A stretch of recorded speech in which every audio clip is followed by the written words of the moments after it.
অনেকদিন পর জায়ান আসছে ছোট ফুপির বাসায়। জায়ান এসে তো প্রচুর খুশি এবং জায়ানাকে পেয়ে আমরাও অনেক খুশি। তো জায়ানাকে পেয়ে আমরা সারাদিন কি করলাম সেটা, জায়ানার জন্য কি কি রান্না করলো জায়ানার ফুপি সেটাই দেখাবো আজকে। তবে অনেক ভিডিও করতে পারিনি, ছোট ছোট একটু একটু ভিডিও শেয়ার করবো আপনাদের সাথে। অবশ্যই সাথেই থাকবেন, পুরো ভিডিওটা না টেনে দেখে সুন্দর একটা মতামত জানাবেন। তো হ্যালো এভরিওয়ান, কেমন আছেন সবাই? চলে এলাম নতুন একটি ব্লগ ভিডিও নিয়ে। আসসালামু আলাইকুম সবাইকে।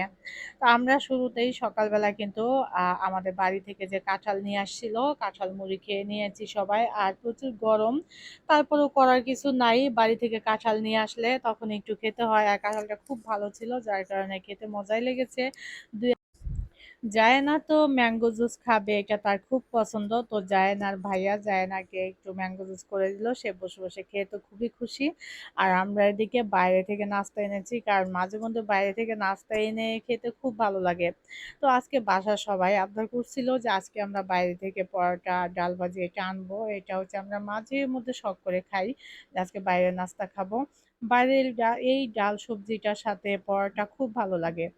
আর ডিম পোস্টটা করেছে আমার ছেলে, যার কারণে একটু এরকম হয়েছে। কিন্তু আমার ছেলে আলহামদুলিল্লাহ মাশাল্লাহ অনেক সুন্দর রান্না বান্না এটা সেটা অনেক কিছুই করতে পারে, নাস্তা রেডি করা খুব সুন্দর করে।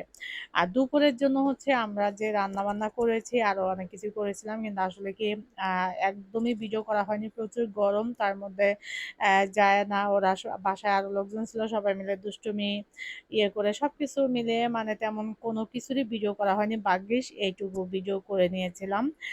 আর এদিকে হচ্ছে বিকেল বেলা, এটা দুপুরে খাওয়া দাওয়ার পর আমরা বিকেল বেলা যায় না বলতেছে, ফুপি আমি তো পিৎজা পছন্দ করি, তুমি ওই দিন পিৎজা বানিয়েছো, তুমি এবার আমার জন্য একটা পিৎজা বানাও। তো আমাকে পিৎজা খাওয়াবা। তো জায়নার জন্য হচ্ছে এই পিৎজাটা সম্পূর্ণই জায়নার ভাইয়া বানিয়েছে, মানে আমার ছেলে নেহাল। আর আমার ভিডিও যারা প্রতিনিয়ত দেখেন, রেগুলার দেখেন, তারা অবশ্যই জানেন যে আমার ছেলে বিকেলের নাস্তা পিৎজা বা এটা সেটা অনেক কিছুই করে, মাশাল্লাহ। তো এই তো আমি এটা যদি নিজের হাতে করতে যাই তখন ওর হচ্ছে এটা পছন্দ না, ও তখন আমার হাত থেকে নিয়ে গিয়ে ও করে, মানে ও খুব সুন্দর করে পরিপাটি করে অনেক সুন্দর করে করতে পারে। আর আমি যেভাবেই করি না কেন, মানে আমারটা ওর পছন্দ হবে না, ও নিজের মতো করে করবে। যাক আলহামদুলিল্লাহ মাশাল্লাহ আমার ছেলে তো নিজে করতে পারে বা করার আগ্রহ আছে। ও হচ্ছে দেখা যায় যখন ফোন নেয় টিপার জন্য, তখন ফোনেও বেশিরভাগ ক্ষেত্রে ও ম্যাক্সিমাম টাইপের রান্না বান্নার ভিডিও দেখে। তো পিজাটা রেডি করতেছে, সাজুগুজু করাচ্ছে পিজাটাকে।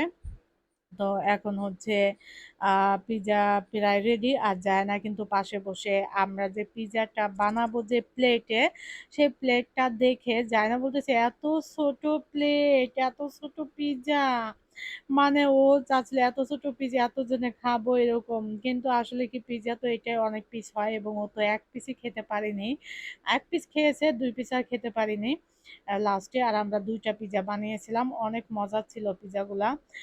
তো এই তো সে কতটা খুশি, দেখতেই পাচ্ছেন তার ফেস দেখে সে কতটা খুশি হয়েছে পিজা পেয়ে। তো আল্লাহ হাফেজ সবাইকে, থ্যাংকস ফর ওয়াচিং।